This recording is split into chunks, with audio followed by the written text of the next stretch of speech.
Hello, my name is Caroline Greener. I'm the International Marketing Manager at Cambridge CEM.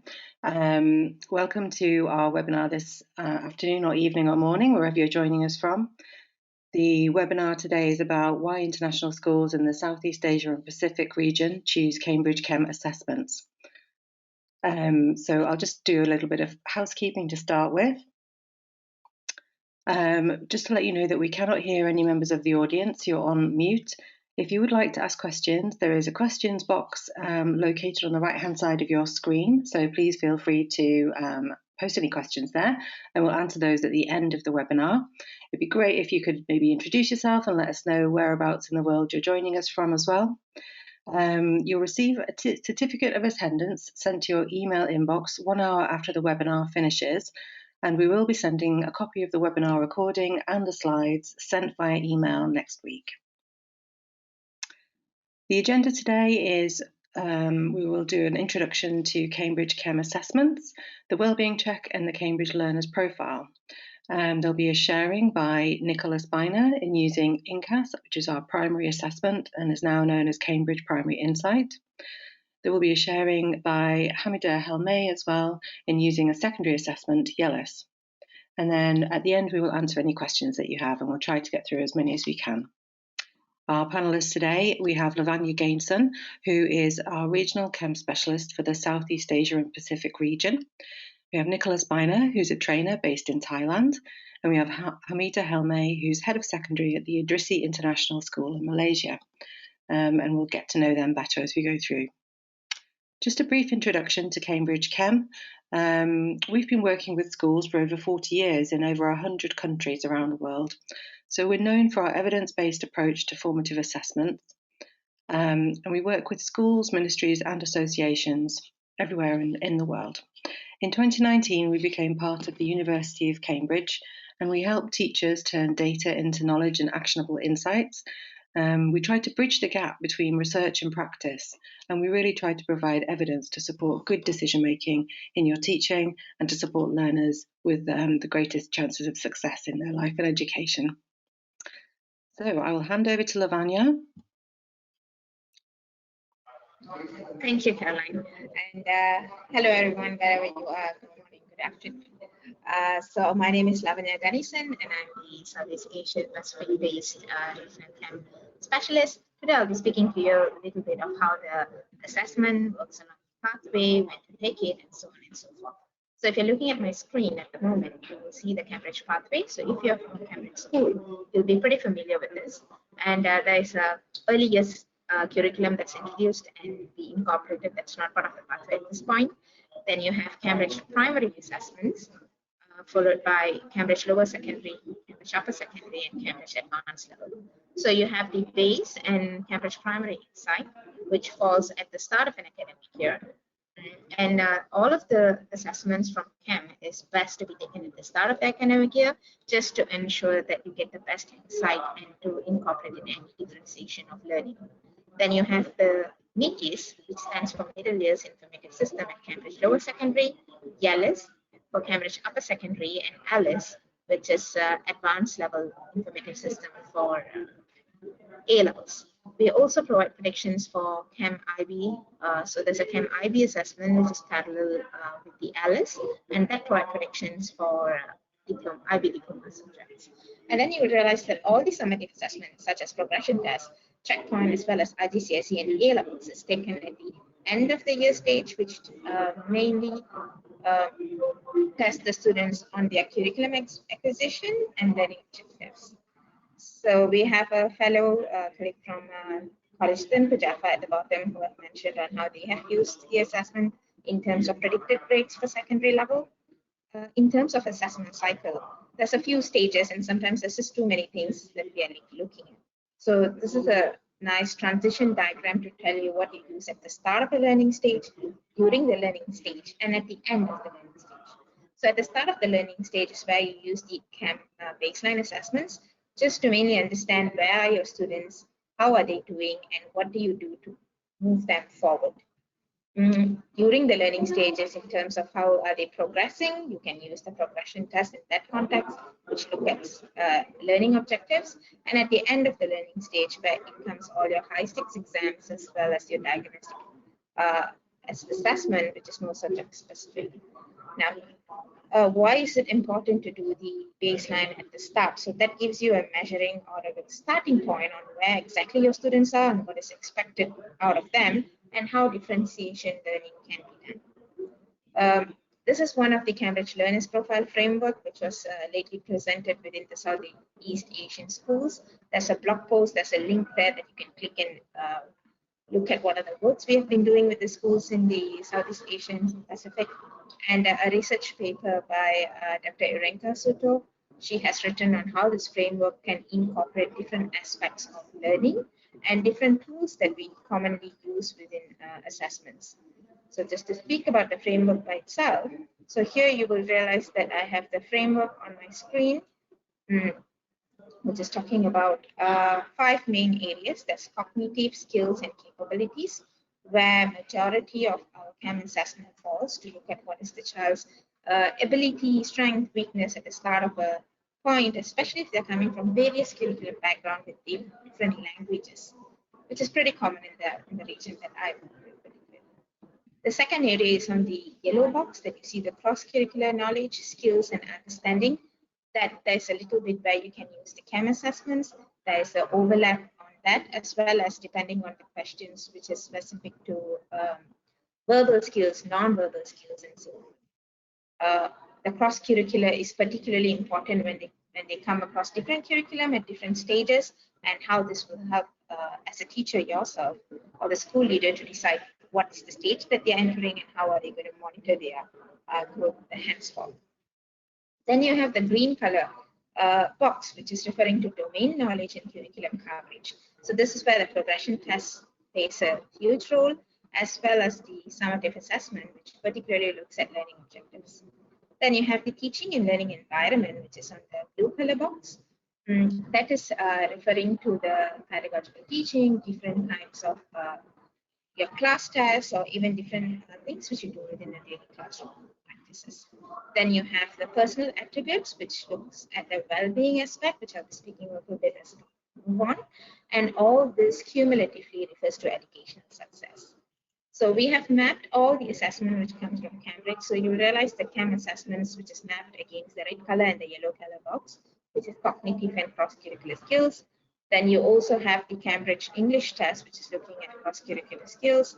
Then you have all our summative assessment, green color domain knowledge, progression, checkpoint, IGCSE. For teaching and learning, there is Cambridge International School Self-Evaluation Service, which can be used by the teachers to do a peer reference or even with the students. And for the personal attributes, we have Cambridge Personal Style Questionnaire, which can be used by the teachers and students, Cambridge Wellbeing Check, and Cambridge Learners Attributes. And then on the educational success, just to look at it, we also have Cambridge International and Cambridge English qualifications, which decides what do you do with that when you move on to the next stage of your educational journey. And then we have the range of assessments, which we provide from the age of 3 right up to 18 years old. And that's the layout that you can see. So N refers to nursery, R refers to reception. Apologies if there's a little bit of interference of the background noise, but yeah. Cambridge Primary Insight is for year 1 right up to year 6, depending on the age, which is reflecting at the bottom.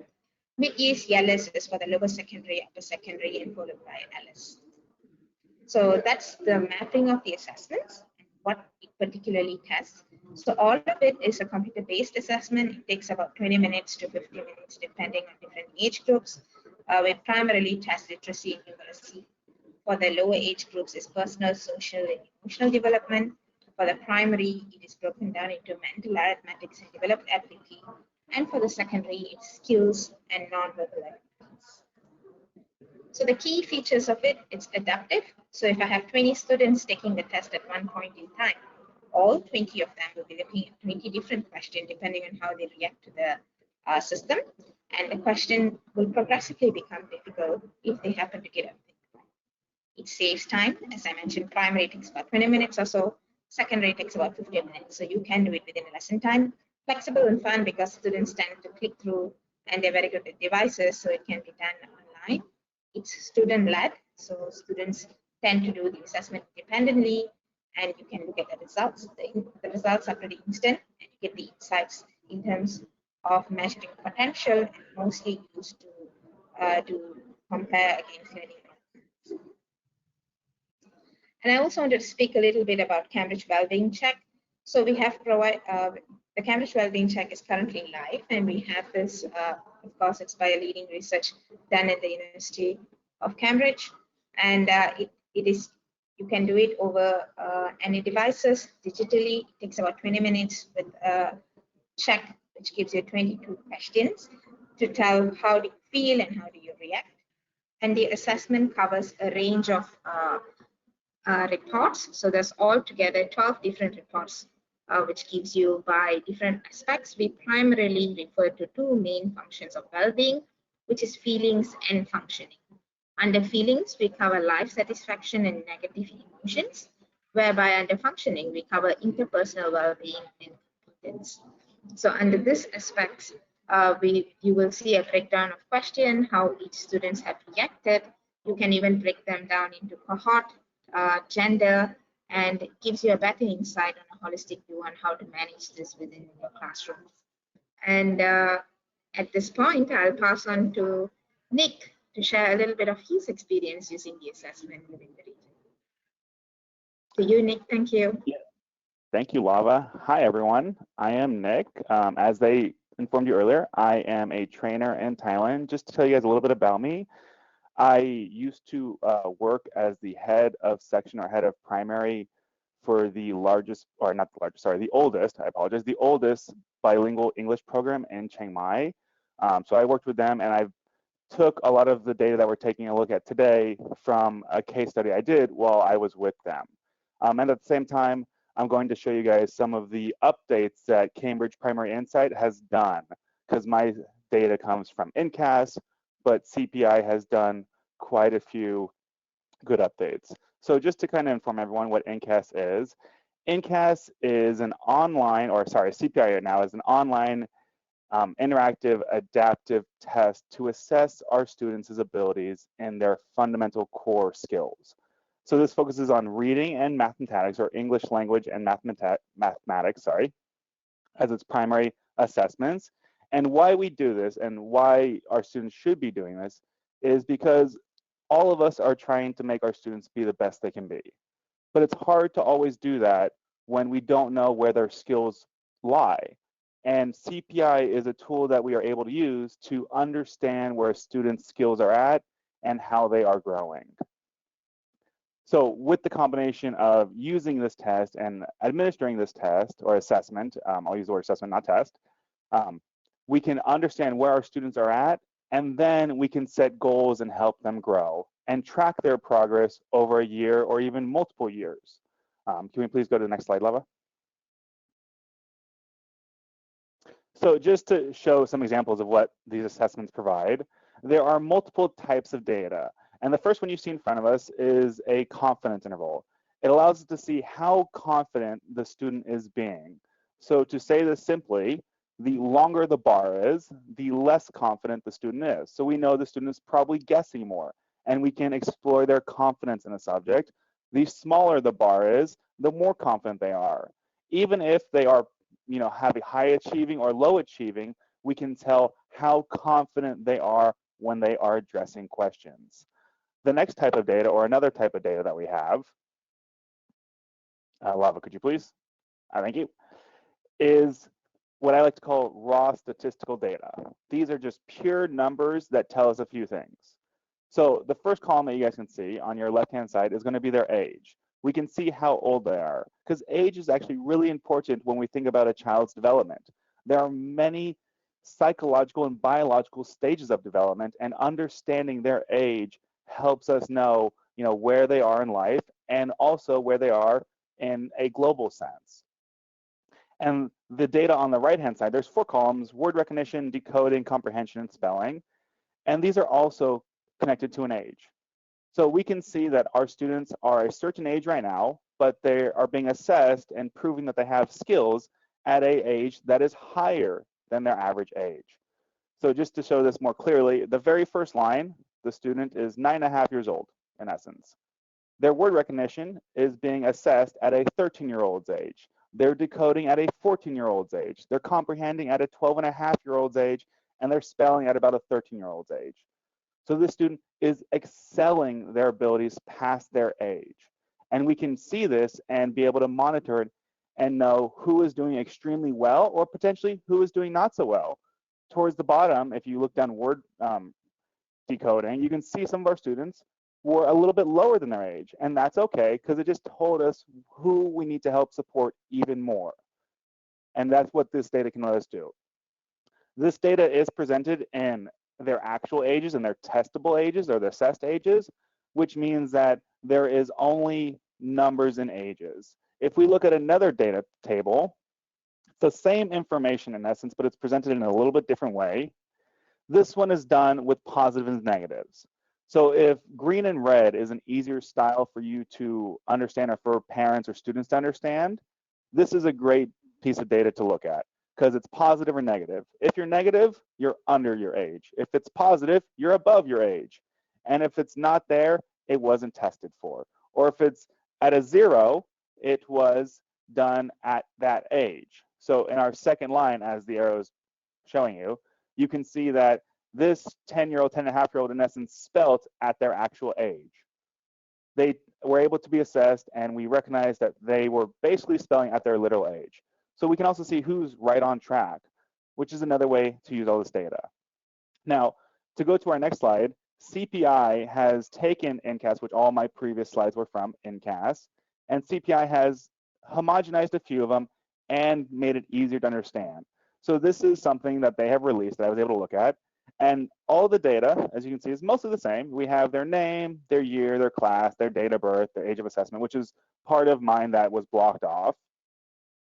But we also see that we have their age and their positive or negative, their differential in parentheses. So this data table actually gives you both pieces of information in one. The one I had to use for NCAS was in separated one. So CPI has listened to feedback and upgraded their ability to provide easier data for us to look at and for parents to potentially look at. So it's all combined into one chart.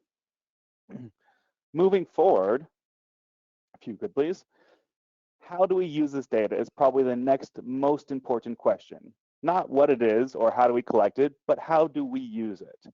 And when I worked as head of primary and when I train with people, I like to think of this in 4 kind of unique boxes. 2 of them being learner side and 2 of them being teacher side, because this assessment allows us to look at both of them from different points of views. So when we think about learners, one thing we get to learn about is their morale or their happiness. And we get this information through their attitude assessments. They take an assessment that's focusing on their attitude towards a subject. Do they like a subject? Do they dislike a subject? Does a certain class all dislike a certain subject? We can look at this data and see how happy they are with their learning. Because a lot of times we talk about students need to be happy. And if they reflect that they are quite happy in their own subjects, then we can worry more about other formative things and other supportive things than just saying they need to be happy, because we have evidence that they are happy in their subject and we can push them to push beyond and continue to grow. All right. This is also where positive and negative reinforcements definitely come into play. For example, if you have, let's just say, quote unquote, a not as fun subject that many students consider science and math to fit in these categories sometimes, this is where positive reinforcements are really, really useful. If a bunch of students in a certain class don't like math, for example, or don't like science, these teachers can incorporate more positive reinforcements into their teaching so these students deliver more happiness more often. They feel more enjoyment through positive reinforcements to feel positive and change their mentality towards the class. Another way we do this is to focus on their skills. And I think this is a really, really crucial part of these assessments is we really get to understand which skills need to be improved on or what skills are actually doing extremely well.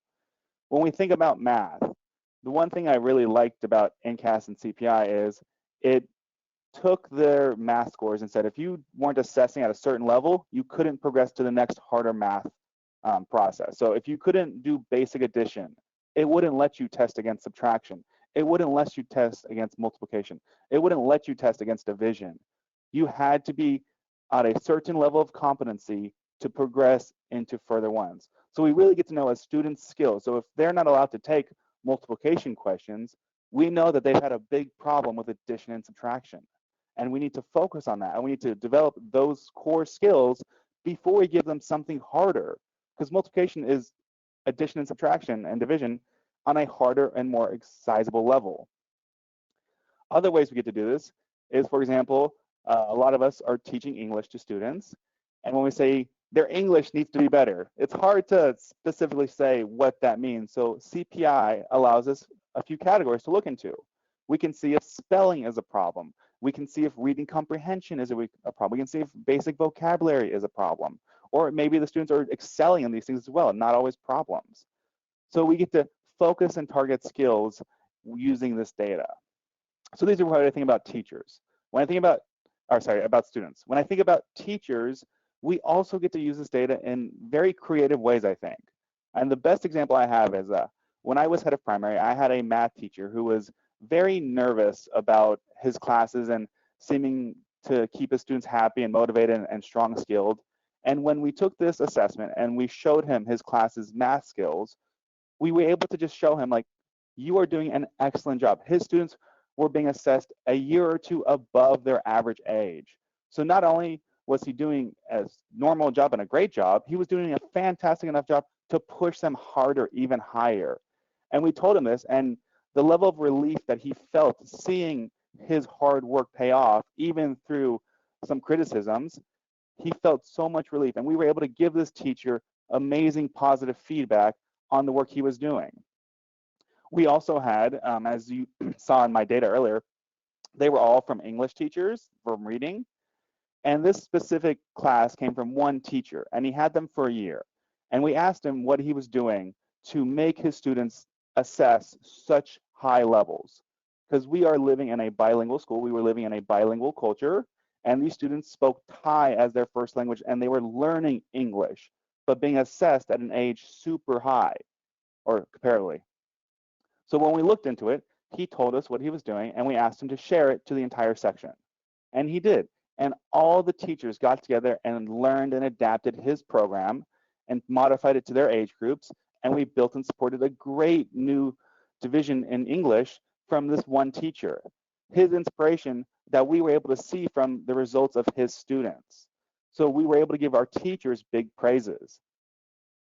And then the last thing was accommodating learners. And this is probably the biggest factor of all, is we were able to truly differentiate to the best of our abilities.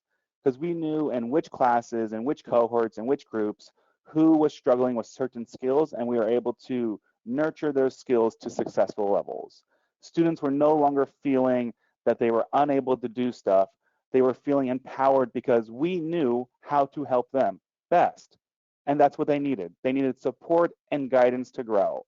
And as soon as they were able to adjust for that, our teachers saw their entire mentalities changing in some of these students. They were very negative and anti-education, anti-school, and they were excited to come to class every day. They were excited to learn because they were finally feeling like they were able to learn at their speed, at their level. So these are all a bunch of different ways we can use this data. If we can go to our next slide, some other ways we can do this, just as an administrative and an entire school kind of process. I realized I didn't black out the name of the school when I did all this. Well, that's where I worked. That's cat's out of that bag. So changes that we were able to do for this was really goal setting. We were able to give students goals and give teachers goals to give students. So everyone had goals to work for. And we saw that with that sense of goal and that sense of achievement, the students were really, really grinding themselves to push themselves higher. We had students who weren't able to read in year 4 and year 5 because they had joined from a different school, and they were reading within 6 months because we gave them goals to achieve.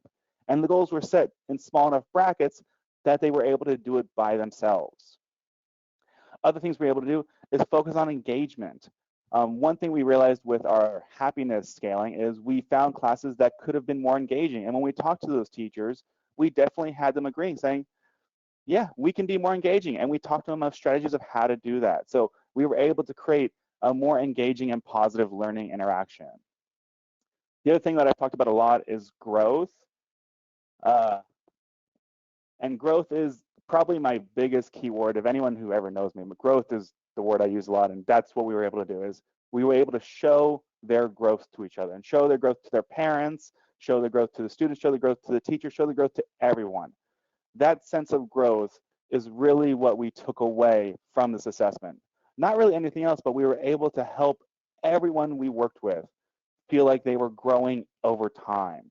And that's really what the families wanted. And that's really what the students need, is to be growing constantly. And then for us, it was building personal responsibilities. So you can see two graphics on your screen that kind of push with personal responsibility. We noticed in certain places we wanted to make improvements, simply put. They'll be back in here. We wanted to make certain improvements in places. So what we did was we found resources to help our students do this. And one of them was an online reading platform, and the other one was an online math and science platform. And it took us a while to get the students trained to them and to get them doing it at home. It took us even longer to get the parents used to them as well. But when we did it, it became really successful because this became our main memorandum for homework. We told parents, we told students, your main source of homework is going to be doing your online learning platforms at home or in your free time. And if you don't finish your classwork, that also becomes homework. But this is your main source of at-home practice we wanted them to get used to, because it's the 21st century and it's 21st century technologies. And we wanted to really push that at home as well. So with that, we will get our students reading thousands of books, thousands of pages, doing hundreds of math problems. I think we had like 100,000 math problems done by the time I took that screenshot. But to push forward, one thing I personally discovered recently actually was Cambridge Reading Adventures. And the reason why I'm mentioning this one specifically is a lot of us use Cambridge resources or CUP resources or other resources that you can even see in front of you.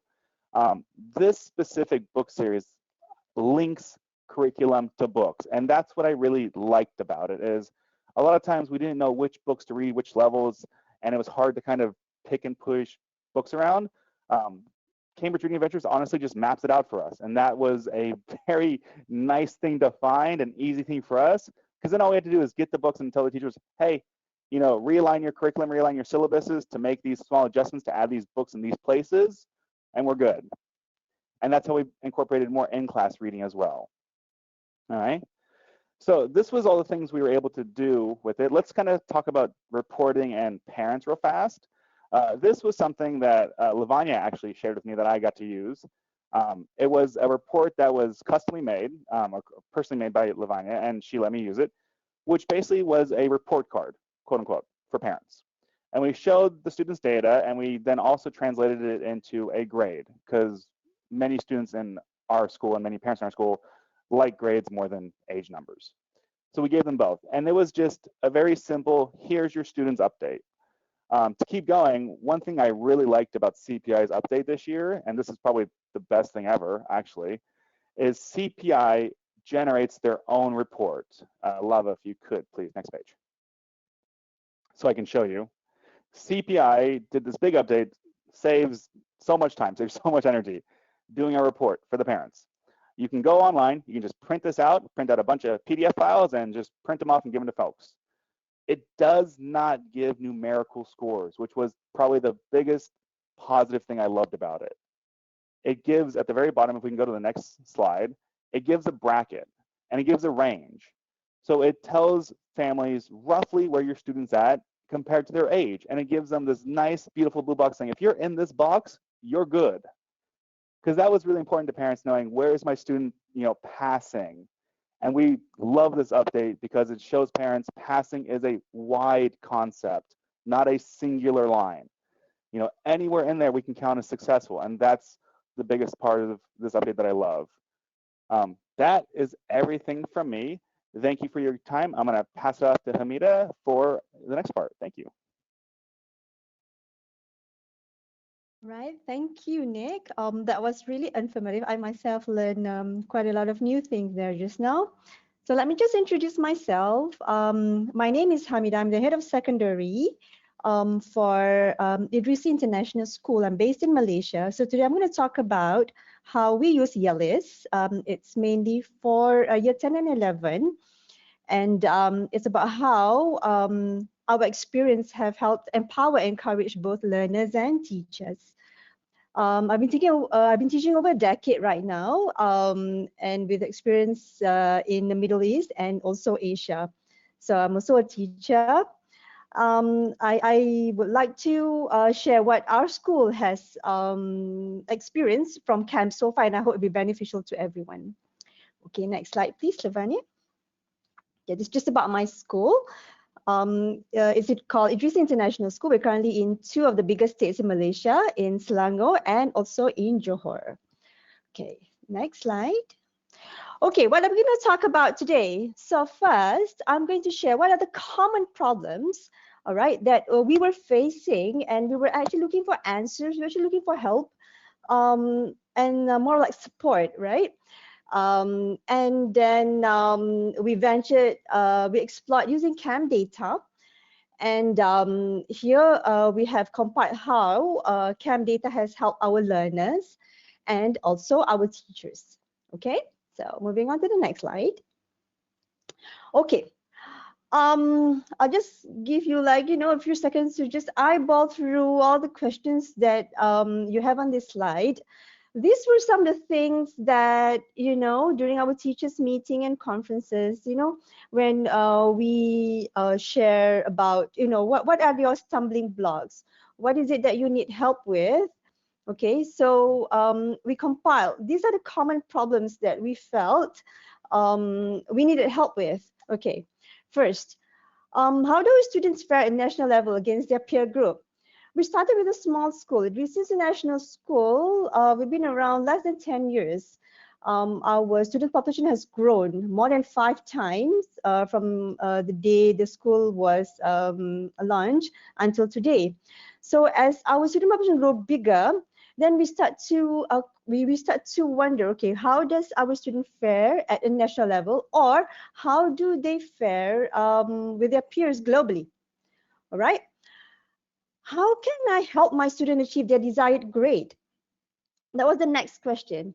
Everyone wants to be the best, but let's face it, not everybody can reach. Not everyone is an A material. How do we help students progress? All right, suited to their strength and also their development areas. The next one is how can I predict my grades, especially when we are looking at year 10 and 11, preparing them for the big exams, IGCSE. The next one is we face a lot of questions on how do I help my students choose the best range of subjects for the exams. Cambridge offers more than 70 syllabus. Right now, in our school, we're already offering more than 20 syllabus.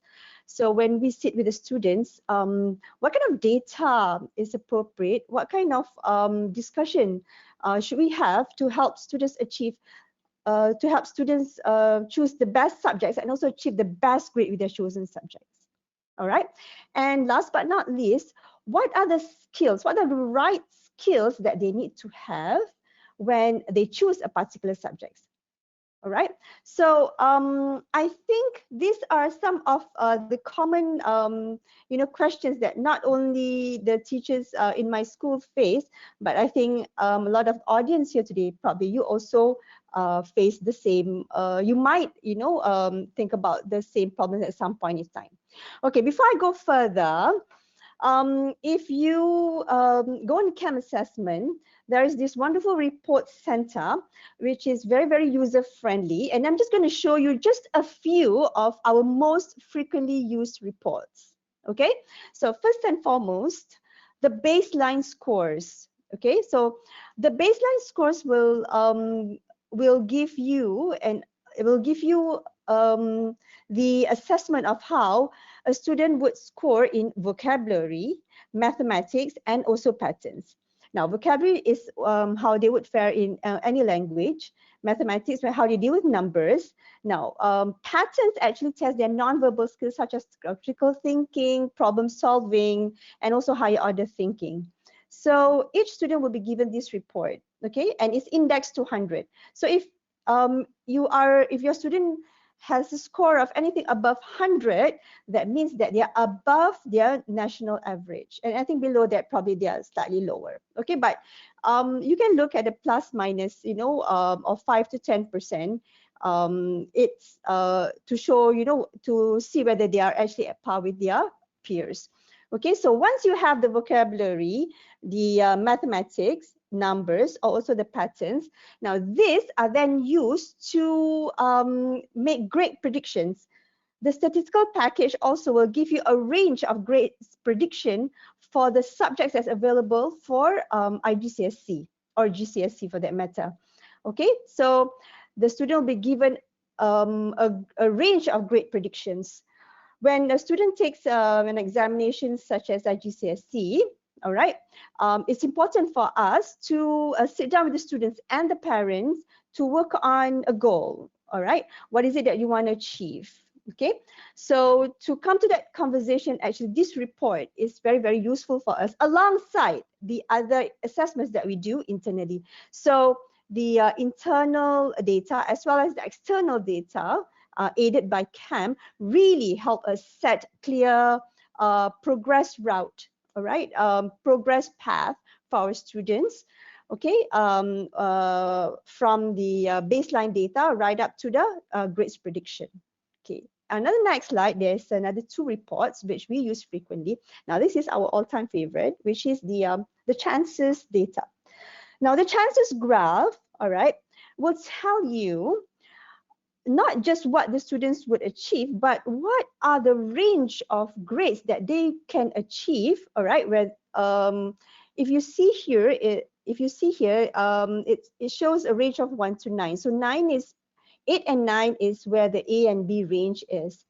So, for example, if you see on the art and design, it shows that the students has got a chance of achieving about 18% or 12% for range 8 and 9.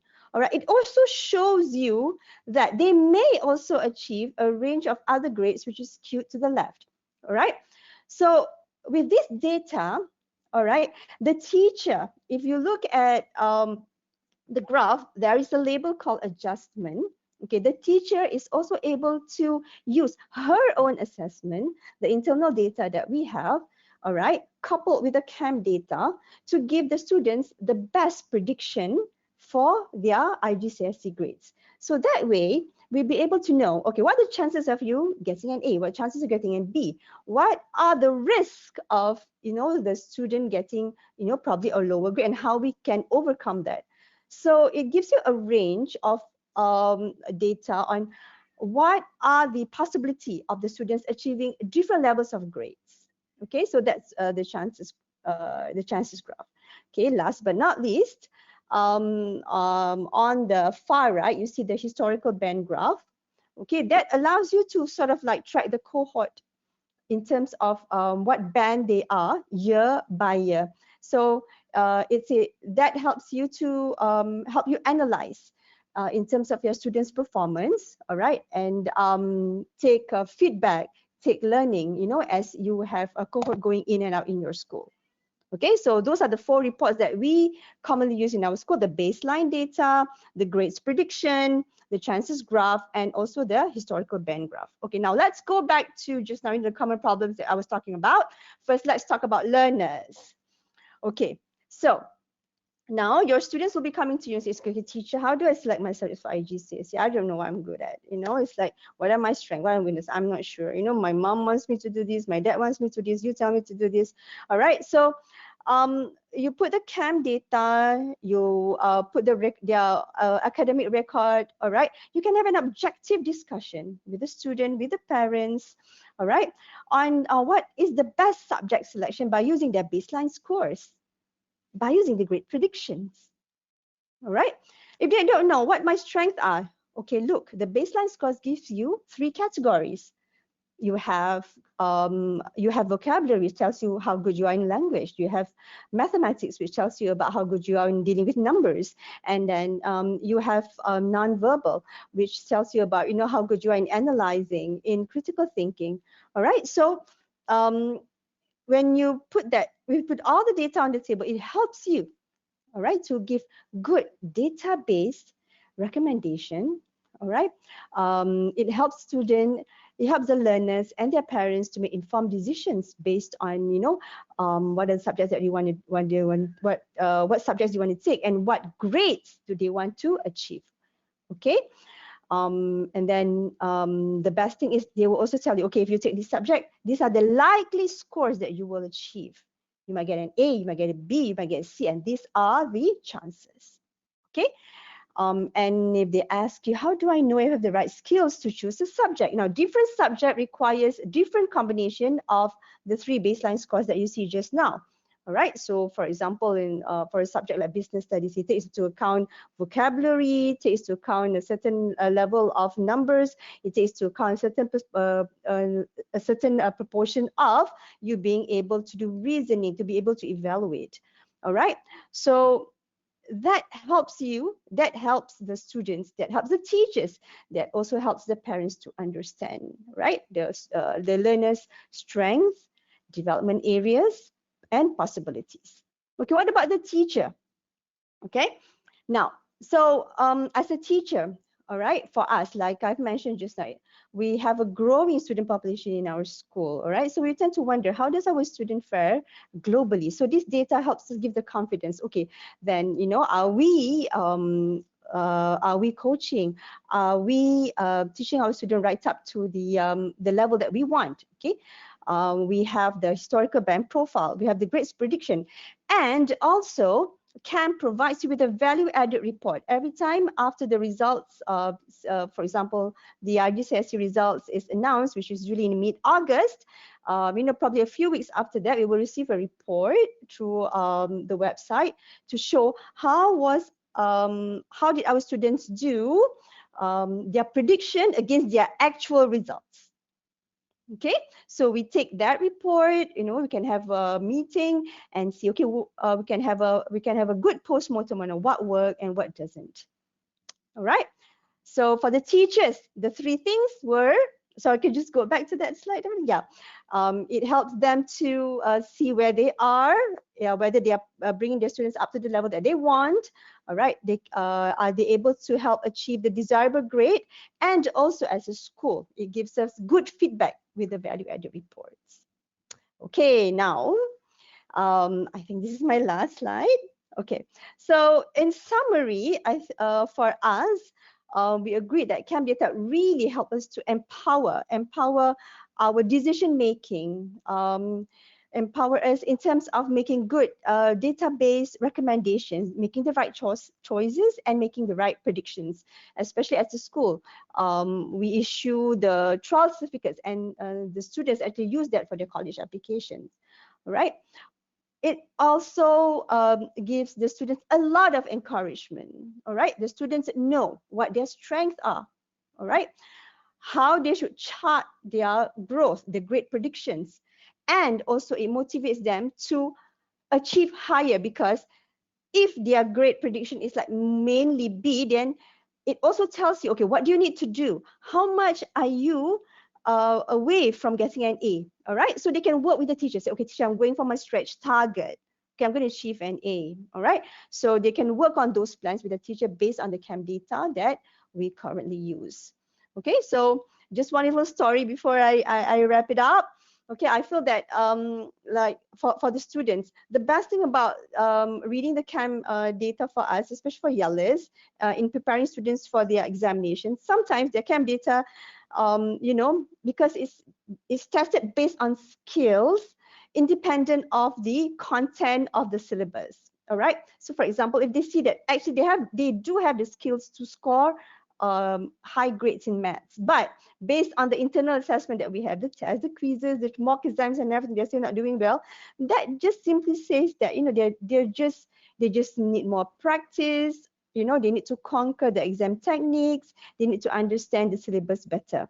All right, so we've used this to really help students, motivate them and also help them make the right choices, especially in choosing the right subjects, so that they choose the right courses when they go to college. All right, so basically that's all from me. Lavanya, do I give you back the floor? Yeah. Yes, thank you so much, Hamida. That was really, really insightful. Thank you, Nick, and thank you, Hamida, for sharing your insights. So just to re-emphasize and conclude, whatever they have shared, as my personal experience, I come from a school leader background. It's very insightful to do certain decisions based on data, especially when you're speaking to parents. It's not easy to just keep internal judgment and say, this is what we did, this is what we think, but especially when it comes with an external judgment and it is broadly used across different countries, different student background, different cultural entities, it gives you a little bit more confidence, and it also tells you, yeah, I am doing the right thing. Our teachers are doing the right thing. So you have to go by. It definitely comes hand in hand with the teacher judgment. It can never stand alone. Data are just giving us a backup, a supplementary to whatever you're doing the best. And that's why teachers are still having the demand of coaching students on day-on-day basis and giving them the better insights on what they think is best for them to do. I'll pass it back to Caroline at this stage for her to facilitate the Q&A. Thank you, Lava, and thank you, Hamida and Nick. That was really, really interesting. Yes, if you do have any questions, just pop them into the questions box. We have a couple to start with. So there's one here. There is lots of data to assess. Do you find it easier to start with individuals or to start with the whole school or class overview?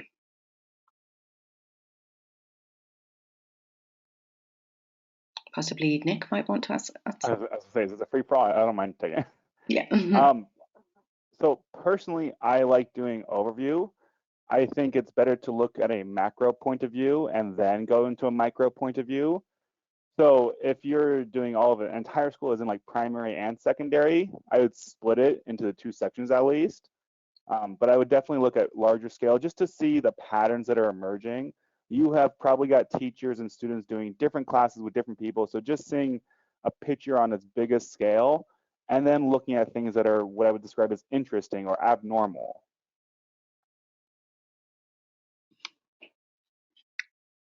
Great, thank you, Nick. I have another question here. You did mention about English as an additional language, and someone's asked, are chem assessments suitable for assessing English? Lavi, do you want to answer that? Yeah, it depends on the language acquisition or the level students are at. So if they're having zero level of English, I'm afraid it may not be the right assessment, but they should have a certain level. It can be pre-A1, it can be A2 if you're following the CFR level, depending on which level you're looking at. They will be able to access it because the test is adaptive. So it follows the strength of the child or the response the child is giving to the test. And it also identifies whether the child is struggling in terms of skills or are they struggling in terms of language by itself. So you can go back to the age-based score, or you can go back to the confidence interval, which Nick was speaking about, also to look at the kind of prediction it will provide based on what Hamida was speaking about. I'm not sure if Hamida want to contribute to that, or Nick, in terms of what is your own experience working with the second language learner cohort of students. I'll just add one thing. You pretty much nailed the head where it really depends on the student's level of English coming in. If they have nothing at all, it's not a useful tool at all.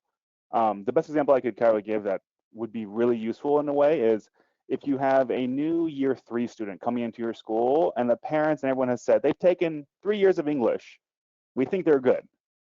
That would be a good time to put a chem test into take. Because then you could say, okay, they have technically enough English by data to show they can do something. So a chem assessment would help us be, okay, where is this student truly at?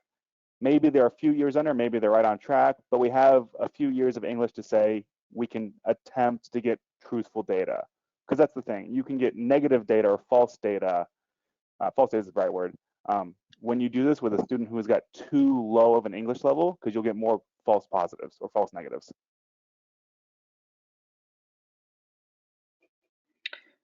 Yeah, I would just double clarify as well that the tests are delivered in English, and obviously we work primarily with international schools that have dual language curriculum delivered often in English. So we do say they're not a diagnostic tool for English language ability, but they are suitable for English as additional language students to use and assess cognitive ability.